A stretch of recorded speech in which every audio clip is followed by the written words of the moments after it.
வரை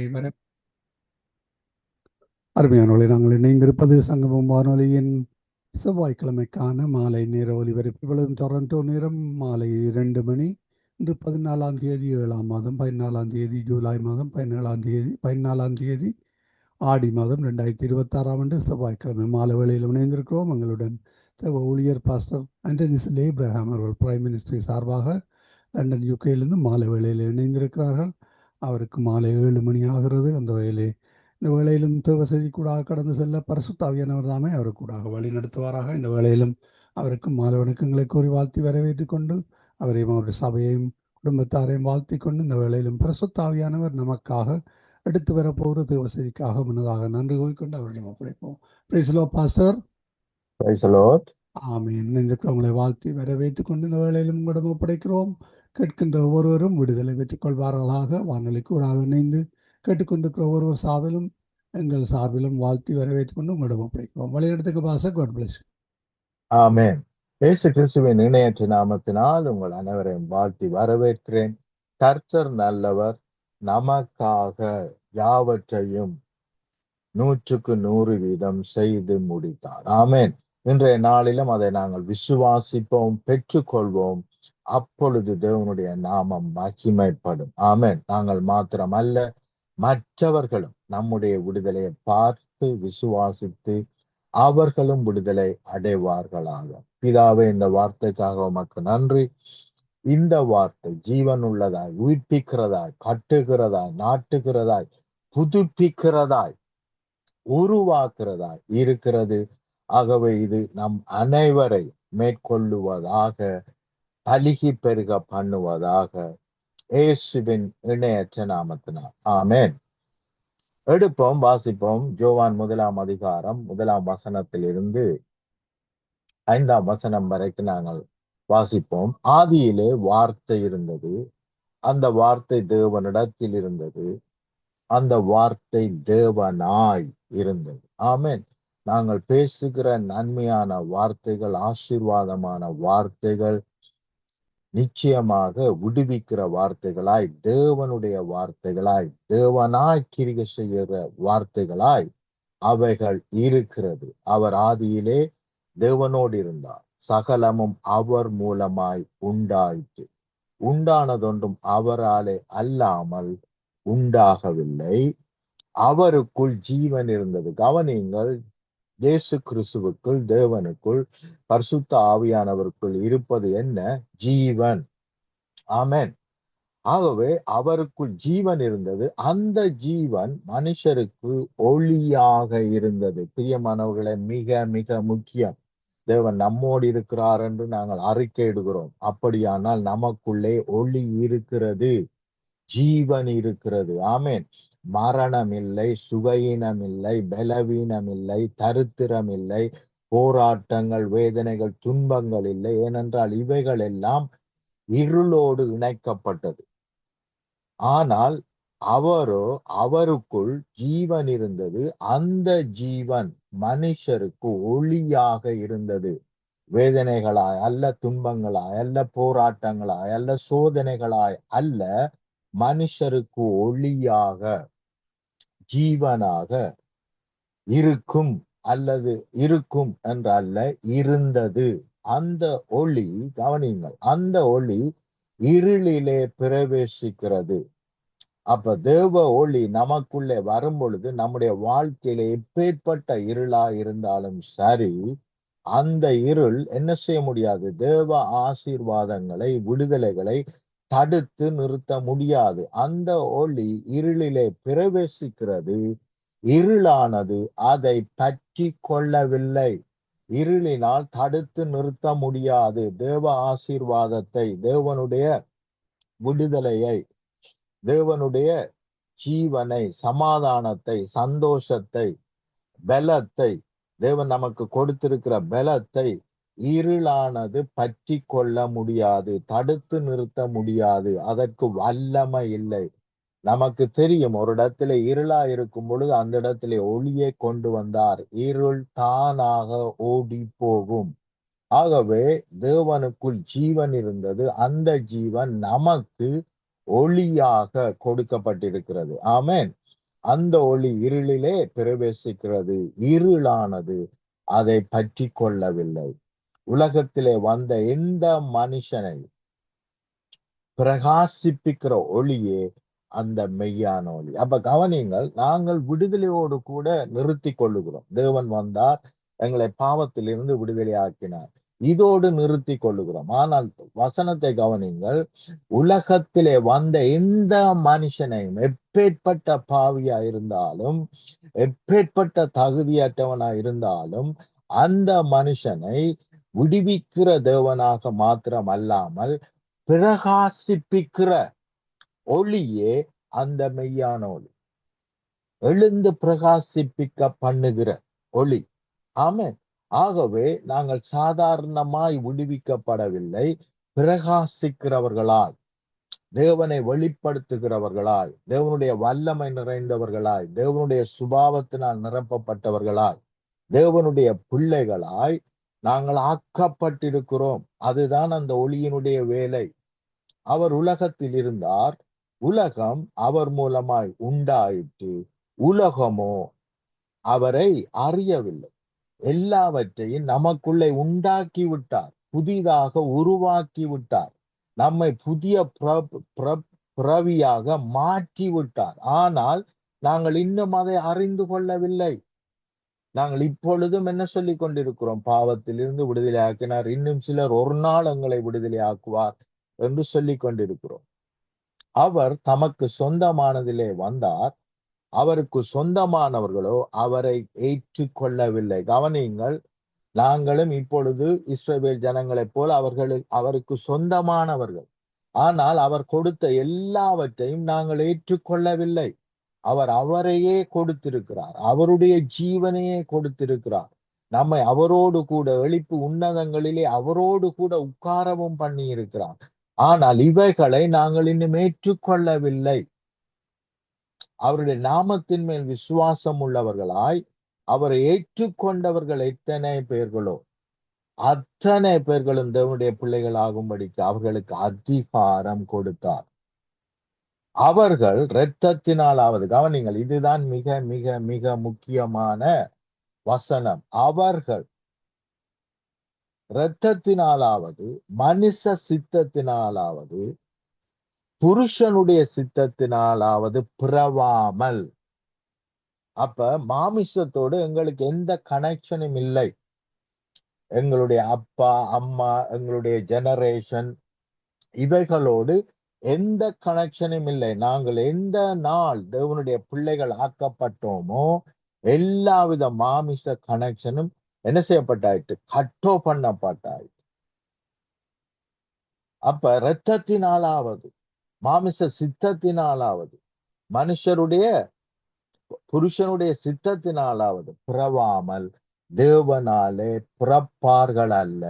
என்றைக்கோ ஒரு நாள் அவர்கள் எல்லாவற்றையும் சரியாய் செய்து அதற்கு பிறகு தேவன் அவர்களை பிறப்பிப்பார் என்பதாகவும் அல்ல.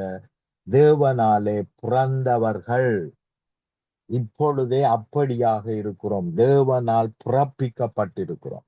அப்ப தேவனால் நான் பிறப்பிக்கப்பட்டிருப்பேனானால் அவரே எனக்குள்ளே ஜீவனாக ஒளியாக இருப்பாரானால் எந்த தரித்திரம், எந்த வேதனை, எந்த சுகையினம் என்னை மேற்கொள்ள முடியும்? இருள் மேற்கொள்ள முடியாது.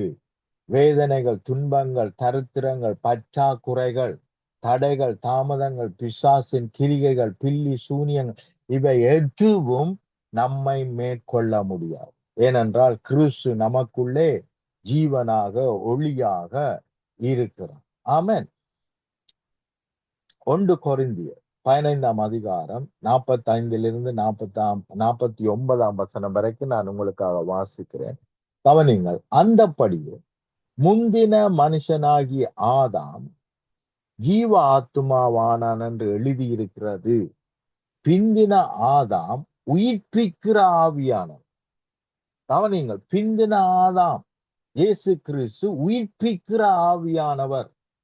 அப்ப பிந்தின ஆதாம் ஆகிய அவர் எங்களை உயிர்ப்பிக்கிறவரை ஒழிய எங்களை சாக பண்ணுகிறவரோ அல்லது எங்களை பிசாசுக்கு ஒப்பு கொடுக்கிறவரோ அல்லது வேதனை துன்பங்களுக்கு ஒப்பு கொடுக்கிறவராக அல்ல, மாறாக பிசாசை மேற்கொள்ளுகிறவர்களாய். பிசாசை துரத்துங்கள், மரணத்தை மேற்கொள்ளுகிறவர்களாய், மரித்தவர்களை உயிர்ப்பியுங்கள் என்று சொல்லி உயிர்ப்பிக்கிற ஆவியானவராய் நமக்குள்ளே இருக்கிறார். ஆமென். ஆகிலும் நீங்கள் ஆவிக்குரிய சரீரம் முந்தினதல்ல, ஜென்ம சரீரமே முந்தினது, ஆவிக்குரிய சரீரம் பிந்தினது என்றால் இயேசு கிறிஸ்து மூலமாய் வந்தது. முந்திய மனுஷன் பூமியிலிருந்து உண்டான மண்ணானவன். அப்ப முந்திய மனுஷனோடு நான் என்னை இணைத்துக் கொள்வேனானால் நான் மண்ணுக்கு சமானம். பிரியமானவர்கள், எல்லாம் மேற்கொள்ளும். மண்ணுக்கு சமானம் என்றால் என்ன? எல்லாம் மேற்கொள்ளும். காத்து மேற்கொள்ளும், மழை மேற்கொள்ளும், எல்லா பிரச்சனையும் என்னை மேற்கொள்ளக்கூடியதாய் இருக்கிறது. இரண்டாம் மனுஷன் வானத்திலிருந்து வந்த கர்த்தர். கவனிங்கள், இரண்டாம் மனுஷன் வானத்திலிருந்து வந்த கர்த்தர்.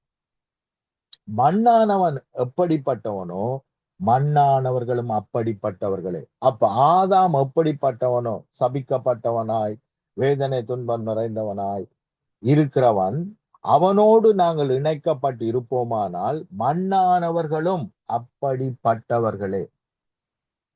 வானத்துக்குரியவர் எப்படிப்பட்டவரோ வானத்துக்குரியவர்களும் என்னையும் உங்களையும் குறித்து சொல்லப்படுகிறது. அவரோடு நாங்கள் இணைக்கப்பட்டிருக்கிறபடினால் நாங்கள் வானத்துக்குரியவர்கள், வானத்துக்குரியவர்களும் அப்படிப்பட்டவர்களே. மேலும் மன்னானுடைய சாயலை நாம் அணிந்திருக்கிறது போல வானவருடைய சாயலையும் அணிந்து கொள்வோம். முன்னாடி நாங்கள் என்ன செய்தோம்? மண்ணானவனுடைய சாயலை நாங்கள் அணிந்து கொண்டிருந்தோம், தேவனை ஏற்றுக்கொள்வதற்கு முன்பதாக, ரட்சிக்கப்படுவதற்கு முன்பதாக. இப்பொழுதோ வானவருடைய சாயலையும் அணிந்து கொள்ளுகிறோம். இப்பொழுது வானவருடைய சாயல் நமக்கு கொடுக்கப்பட்டிருக்கிறது. இந்த மாமிச சாயல் அல்ல. மாமிசம் நமக்கு மரணத்தை கொண்டு வருகிறது. ஆனால் வானவருடைய சாயல் நமக்கு ஜீவனும் சமாதானமுமாயிருக்கிறது. ஆமென். அப்ப நம்மை ஆரோடு? இயேசு கிறிஸ்துவோடு, அவருடைய வார்த்தையோடு நாங்கள் இணைத்துக் கொள்ள வேண்டும். அவர் செய்து முடிந்தாயிற்று என்று சொன்னால் அதை முழுமையாக நம்ப வேண்டும். அதை விட்டுட்டு இல்லையா ஆண்டவரே, இன்னும் நடக்கலையே ஆண்டவரே, இன்னும் கிடைக்கலையே ஆண்டவரே என்று அவவிசுவாசப்பட்டு நாங்கள் மாமிசத்தோடு இணைக்கப்படுவோமானால் நாங்கள் வாக்குத்தத்தம் பண்ணினவைகளை இழந்து போகிறவர்களாய் காணப்படுவோம். கானான் தேசம் எல்லோருக்கும், இஸ்ரவேல் ஜனங்கள் அத்தனை பேருக்கும் வாக்குத்தத்தம் பண்ணப்பட்டது. ஆனால் அதிலே அநேகர் அவவிசுவாசப்பட்டு எவ்வளவோ வேதனைகள், துன்பங்கள், மரணங்களுக்குள்ளாய் அவர்கள் வாக்குத்தத்தம் பண்ணப்பட்டதையே பெற்றுக்கொள்ளாமல் மரித்து போனார். 1 கொரிந்தியர் 3ஆம் அதிகாரம் 1 தொடக்கம் 3ஆம் வசனம் வரைக்கும் நான் வாசிக்கிறேன்.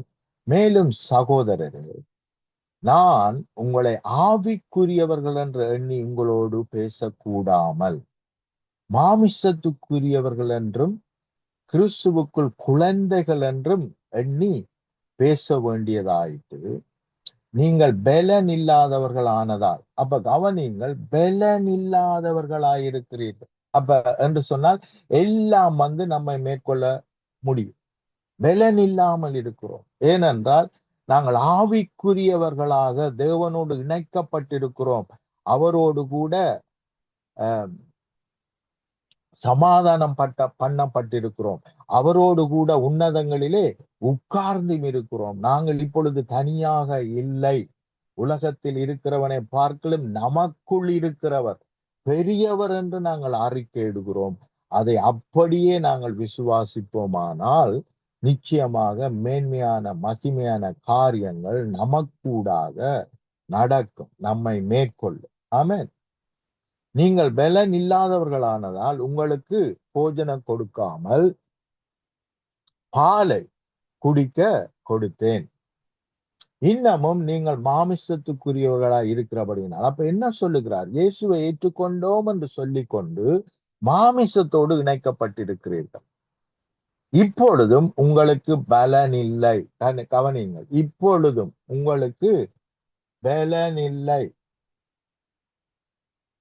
பொறாமையும் வாக்குவாதமும் பேதகங்களும் உங்களுக்கு இருக்கிறபடினால் நீங்கள் மாமிசத்துக்குரியவர்களாயிருந்து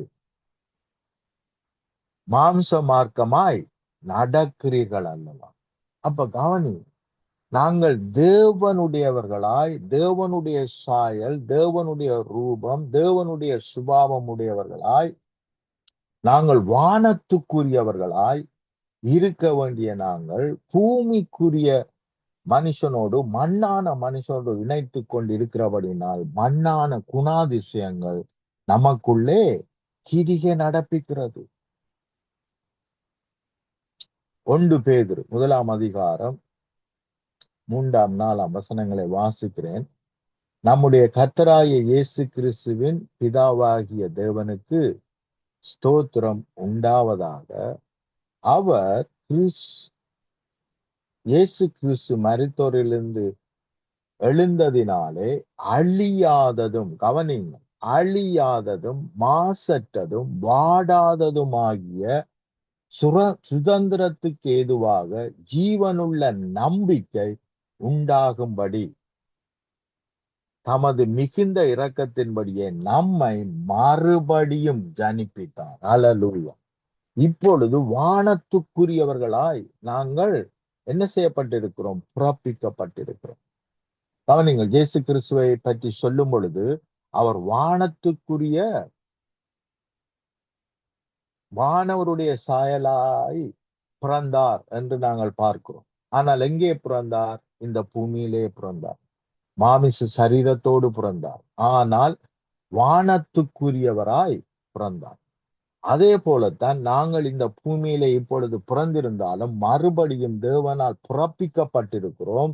எப்படியாக பிறப்பிக்கப்பட்டிருக்கிறோம்? வானத்துக்குரியவராய், வானத்துக்குரியவர்களாய் பிறப்பிக்கப்பட்டிருக்கிறோம். ஆமென். ஆகவே இவற்றை மறுபடியும் மறுபடியும் மறுபடியும் நாங்கள் தியானிக்க வேண்டியது மிகவும் அவசியம். மறுபடியும் ஜனிப்பித்தார். வானத்துக்குரியவர்களாய் ஜனிப்பித்தார், பூமிக்குரியவர்களாய் அல்ல. ஆதாமோடு இணைத்து கொள்ளக்கூடாது. அவன் பூமிக்குரியவன், மண்ணினால் உருவாக்கப்பட்டவன். நாங்களோ வானத்துக்குரியவர்கள். ஆமென். தேவனால் உருவாக்கப்பட்டிருக்கிறோம். ஆமென். ரெண்டுக்கும் பெரிய வித்தியாசம் உண்டு. அவன் மண்ணினாலே உருவாக்கப்பட்டு ஜீவ சுவாசம் அவனுக்குள்ளே ஊற்றப்பட்டது. ஆனால் இப்பொழுது நாமோ கிறிஸ்துவை போல, வானவர் எப்படி இருக்கிறாரோ அவரை போலவே, வானவரை உடையவர்களும் அப்படியே இருக்கிறார்கள். கிறிஸ்துவை போலவே வார்த்தையினால் நாங்கள் உருவாக்கப்பட்டிருக்கோம். ஆமென். முந்தினாதாம் மண்ணினால் உருவாக்கப்பட்டான். ஆனால் இப்பொழுது நாங்கள் மண்ணினால் உருவாக்கப்படவில்லை, மண்ணினால் மறுபடியும் பிறப்பிக்கப்படவில்லை. தேவனுடைய ஆவியினால், அவருடைய ஜீவனை கொண்டு, அவருடைய வார்த்தையினால் என்ன செய்யப்பட்டிருக்கிறோம்?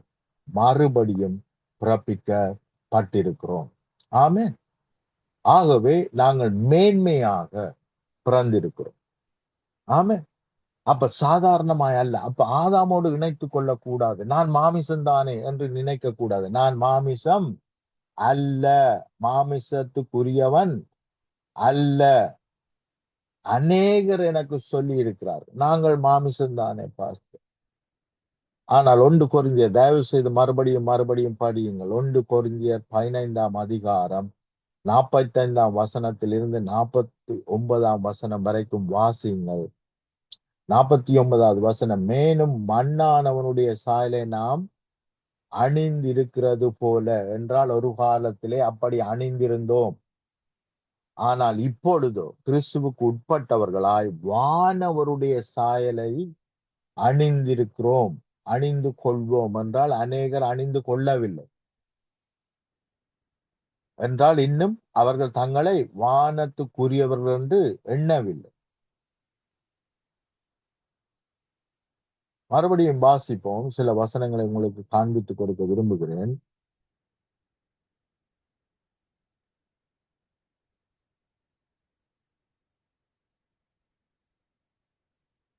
ஒன்று பேதுரு 1 அதிகாரம் 18 வசனத்திலிருந்து 21 வசனம் வரைக்கும் வாசிக்கிறேன் உங்களுக்காக. உங்கள் முன்னோர்களால் பாரம்பரியமாய் நீங்கள் அனுசரித்து வந்த வீணான நடக்கையிலிருந்து அழிவுள்ள வஸ்துக்களாகிய வெள்ளியினாலும் பொன்னினாலும் மீட்கப்படாமல், கவனியுங்கள், எங்களுடைய காணிக்கைகள், தசபாகங்கள், எங்களுடைய பலிகள், ஒருத்தல்கள், இவைகளினால் நாங்கள் மீட்கப்படாமல், அழிவுள்ள வஸ்துக்களாகிய இவைகளினால் நாங்கள் மீட்கப்படாமல், குற்றம் இல்லாத மாசற்ற ஆட்டுக்குட்டியாகிய கிறிஸ்துவின் வெளியேறப்பெற்ற இரத்தத்தினாலே மீட்கப்பட்டீர்கள் என்று அறிந்திருக்கிறீர்களே. இன்றைக்கு அநேகம் நாங்கள் சொல்லுகிறோம், ஆனால் இன்னும் அறிந்து கொள்ளவில்லை. கவனிங்கள், குற்றமில்லாத மாசற்ற ஆட்டுக்குட்டியானவுடைய இயேசுவின் இரத்தத்தினாலே, வெளியேறப்பெற்ற இரத்தத்தினாலே மீட்கப்பட்டீர்கள் என்று அறிந்திருக்கிறோம். மீட்கப்பட்டது மாத்திரமல்ல, புதிதாக பிறப்பிக்கப்பட்டிருக்கிறோம். அவர் உலக தோற்றத்திற்கு முன்னே குறிக்கப்பட்டவராயிருந்து தமது மூலமாய் தேவன் மேல் விசுவாசமாயிருக்கிற உங்களுக்காக இந்த கடைசி காலத்தில் வெளிப்பட்டார். உங்கள் விசுவாசமும் நம்பிக்கையும், கவனிங்கள், உங்கள் விசுவாசமும் நம்பிக்கையும் தேவன் மேல் இருக்கும்படிக்கு, எங்களுடைய கிரிகையின் மேல் அல்ல, எங்களுடைய செயல்கள், எங்களுடைய ஒருத்தல்கள் மேல் அல்ல, மாறாக உங்கள் விசுவாசமும் நம்பிக்கையும் தேவன் மேல் இருக்கும்படிக்கு அவரை மரித்தோரிலிருந்து எழுப்பி அவருக்கு மகிமையை கொடுத்தார். கவனிங்க, அப்ப அவரை மரித்தோரிலிருந்து எழுப்பினது மாத்திரமல்ல, மற்ற வசனங்களை நாங்கள் வாசிக்கும் பொழுது என்னத்தை காண்கிறோம்? அவரோடு கூட நாம் எழுப்பப்பட்டு, கொலோசையர்ல வாசிக்கிறோம், அவரோடு கூட நாங்கள் எழுப்பப்பட்டு அவரோடு கூட உன்னதங்களிலே உட்காரவும் பண்ணி இருக்கிறார். ஆமென்.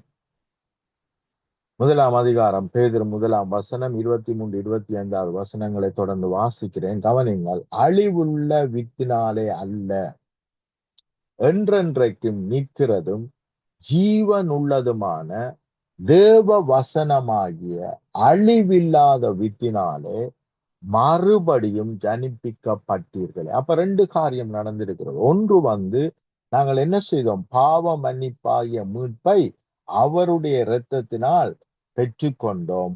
மாத்திரமல்ல, அவருடைய வசனத்தினால், அழிவுள்ள வித்தினாலே அல்ல, என்றென்றைக்கும் நிற்கிறதும் ஜீவன் உள்ளதுமான, அப்ப இது அழிக்க முடியாது, என்றென்றைக்கும் நிற்கிறதும் ஜீவன் உள்ளதுமான தேவ வசனமாகிய அழிவில்லாத வித்தினாலே மறுபடியும் ஜனிப்பிக்கப்பட்டீர்களே. மாமிசம் எல்லாம் இங்கதான் பிழை இருக்கிறது. ஏனென்றால் என்று சொல்லித்தான் இந்த வசனம் வருகிறது இங்கே ஆங்கிலத்தில். ஆனால் இங்கே ஏனென்றால் என்பது இல்லாமல் எழுதியிருக்கிறார். அதனாலே அர்த்தம் புரியவில்லை. மாமிசம் எல்லாம் புல்லை போலவும் மனுஷருடைய மகிமை எல்லாம் புல்லின் பூவை போலவும் இருக்கிறது. புல் உதிர்ந்தது, அதன் பூவும் உதிர்ந்தது, கர்த்தருடைய வசனமோ. கவனிங்க, இதுல இப்படியான வாழ்க்கை நாங்கள் வாழ்ந்து கொண்டிருந்தோம். எப்படியான வாழ்க்கை? மாமிசம் எல்லாம் புல்லை போலவும் மாமிச வாழ்க்கை வாழ்ந்து கொண்டிருந்தோம். அந்த வாழ்க்கை புல்லை போலவும் மனுஷருடைய மகிமை எல்லாம் புல்லின் பூவை போலவும் இருக்கிறது. புல் உதிர்ந்தது. அப்படிப்பட்ட மாமிச கிரிகைகள் ஒளிந்து போனது, அழிந்து போனது. மாமிச கிரிகை என்னத்தை கொண்டு வரும்? மரணத்தை கொண்டு வரும். அதன் பூவும் உதிர்ந்தது. கவனியுங்கள், இதெல்லாம் முடிந்தாயிற்று. உதிர்ந்தது, உதிரும் அல்ல, உதிர்ந்தது. இது முடிந்து போயிட்டு. இன்றைக்கும் அநேகம் பேர் இந்த வார்த்தையை வைத்து என்ன செய்கிறார்கள்? மனுஷனுடைய வாழ்க்கை இப்படிப்பட்டது, அது புல்லு, இது புழு, இது பூச்சி என்று சொல்லிக் கொண்டிருக்கிறார்கள். ஆனால் இது நம்முடைய பழைய வாழ்க்கை. இது உதிர்ந்தது, உதிரும் அல்ல, உதிர்ந்தது, முடிந்து போயிற்று. அதுக்கு பிறகு என்ன வருது தெரியுமா? ஆங்கிலத்திலே பட், ஆனால், ஆனாலும். ஆனாலும் என்றால் இதற்கு முன்பதாக சொல்லப்பட்ட இந்த புல்லு பூச்சி இதை பற்றி சொல்லப்பட்ட காரியங்களுக்கு நமக்கும் சம்பந்தம் இல்லை. ஏனென்றால் நாங்கள் மாமிசத்தோடு இணைக்கப்படவில்லை. ஆவிக்குரியவர்களாய், வானவர்களாய், தேவனோடு கூட நாங்கள் இணைக்கப்பட்டிருக்கிறோம். அப்ப இந்த உதிர்ந்து போகிற வாழ்க்கை நமக்கு கிடையாது. ஆமென். எந்த பிசாசும் நம்மை அழிக்கிறதுக்கு அவனுக்கு வல்லமை கிடையாது. எந்த நோய்களும் நம்மை அழிக்கிறதுக்கு வல்லமை கிடையாது. அப்படி அவர்கள் செய்யப்பட்டால் அது இல்லீகல். ஏனென்றால் தேவன் லீகலாக எல்லா சாபத்திலுமிருந்து, நியாய பிரமாணத்தினால் வந்த எல்லா சாபத்திலுமிருந்து நம்மை முழுமையாக விடுதலையாக்கினார். கலாத்தியர் 3:13. கர்த்தருடைய வசனமோ, ஆனாலும், ஆங்கிலத்திலே ஆனாலும் என்று இருக்கிறது. கர்த்தருடைய வசனமோ என்றென்றைக்கு நிலை நிற்கும். அவருடைய வசனத்தினால் எங்களை மீட்டிருக்கிறார், புதுப்பித்திருக்கிறார். அந்த வசனம், அந்த வசனத்தினால் புதுப்பிக்கப்பட்ட அந்த வாழ்க்கை என்ன செய்யுமா? என்றென்றைக்கும் நிலை நிற்கும். உங்களுக்கு சுவிசேஷமாய் அறிவிக்கப்பட்டு வருகிற வசனம் இதுவே. ஆமென். ஹல்லேலூயா. கர்த்தரால் உயிர்ப்பிக்கப்பட்டிருக்கிறோம், மீட்கப்பட்டிருக்கிறோம். ஆமென். அப்ப எந்த கிரியையும் என்ன செய்ய முடியாது? நம்மை அழிக்கவோ அல்லது தேவன் கொடுத்த ஆசீர்வாதத்தை எடுத்து விடவோ முடியாது. இது யாருக்கு பலிக்கும்? யாரெல்லாம் இதை விசுவாசிக்கிறார்கள் அவர்களை இது நிச்சயமாய் மேற்கொள். ஆமென். நாங்கள் விசுவாசிக்காமல் போகும் பொழுதுதான் நாங்கள் என்ன செய்கிறோம்? இயேசு செய்து முடித்ததை ரிஜெக்ட் பண்ணுகிறோம். அப்படி ரிஜெக்ட் பண்ணும் பொழுது அவைகள் நம்மை மேற்கொள்ள முடியாது. எபேசியர் 4:24 இப்படியாக சொல்லுகிறது: மெய்யான நீதியிலும் பரிசுத்தத்திலும் தேவனுடைய சாயலாக சிருஷ்டிக்கப்பட்ட, கவனிங்கள், மெய்யான நீதியிலும் பரிசுத்தத்திலும் தேவனுடைய சாயலாக சிருஷ்டிப்பிக்கப்பட்ட புதிய மனுஷனை தரித்து கொள்ளுங்கள். என்றால் புதிய மனுஷனாக செயல்பட ஆரம்பியுங்கள், விசுவாசியுங்கள்.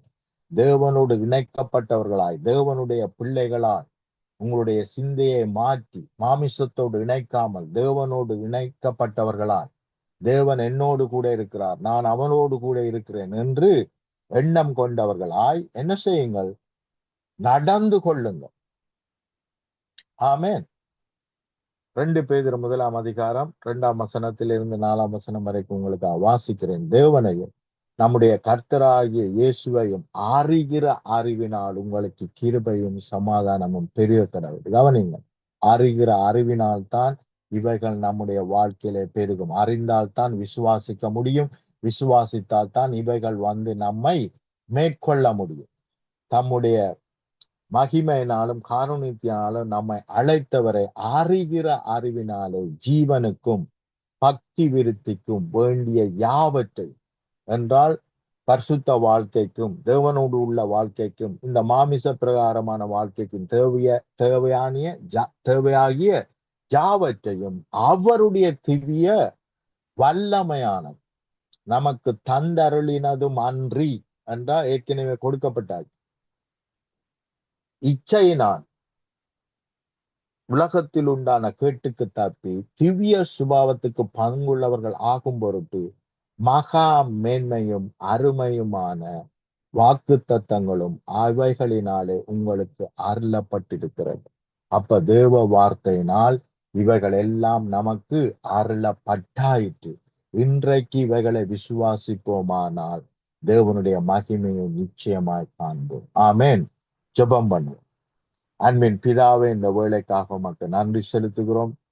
எங்களை உருவாக்கினவர், எங்களை புதிதாக்கினவர். உம்முடைய சாயலாகவே எங்களை படைத்திருக்கிறீர். நீர் வானத்துக்குரிய சாயலாயும் இருக்கிறபடினால் நாங்களும் வானத்துக்குரியவர்களும் வானத்துக்குரிய சாயல் உடையவர்களும் உம்மோடு இணைக்கப்பட்டவர்களும் உமக்குள்ளே வாழுகிறவர்களுமாய் இருக்கிறோம். அப்போஸ்தலர் 17:28 வாசிக்கிறோம். உமக்குள்ளே அசைகிறோம், உமக்குள்ளே இருக்கிறோம், உமக்குள்ளே ஜீவிக்கிறோம். ஆகவே நாம் உமக்குள் இருக்கிறபடி, நீர் நமக்குள் இருக்கிறபடி உம்முடைய சாயல் வெளிப்படட்டும், உம்முடைய கிரிகைகள் வெளிப்படட்டும், உம்முடைய ஆசீர்வாதங்கள் வெளிப்படட்டும். உம்முடைய பிள்ளைகளாக ஒவ்வொரு பிள்ளைகளும் எழுந்து பிரகாசிக்கட்டும். பூமியில் உள்ளவர்கள் யாவும் இவர்கள் தேவனுடைய ஜனம் என்பதை கண்டு உம்மை மகிமைப்படுத்தட்டும். நீர் கொடுத்த சகல நன்மைகள், மேன்மைகள், மகிமைகள் யாவும் இவர்களுக்குள்ள இருந்து பலுகி பெருகட்டும். இயேசுவின் இணையற்ற நாமத்தில். ஆமென், ஆமென், ஆமென். ஆமீன், ஆமீன். எங்களை கர்த்தர் விசேஷித்தவர்களாக காண்கிறார். அதற்காகவே எங்களை தேடி வந்து ரட்சித்து தங்களுடைய பிள்ளையாக அவர் எங்களை தத்தெடுத்து கொண்டார். அருமையான வார்த்தைகளை கூடாக வழிநடத்தினீர்கள். கர்த்தர் தாமே உங்களுடன் கூட இருந்து வழிநடத்துவாராக. கர்த்தருடைய கருத்தில் ஒப்புவிக்கிறோம். கர்த்தரை சித்தமானால் நாளை இதே வேளையிலே சந்திப்போம் பாஸ்டர். அதுவரையும் தேவசமாக கூறுகிறோம், வாழ்த்துகிறோம், ஆசீர்வதிக்கிறோம். கர்த்தருடைய கருத்தில் உங்களையும் உங்கள் குடும்பத்தாரையும் சபையும் ஒப்புவித்துக் கொண்டு நாங்கள் நாளை திரும்பமாக சந்திப்போம் பாஸ்டர். God bless you. ஆமென், ஆமென், ஆமென். ஆமென். நன்றிகளையும் வாழ்த்துக்களையும் கூறிக்கொண்டு விடைபெறுவோம். ஆமென். God bless you.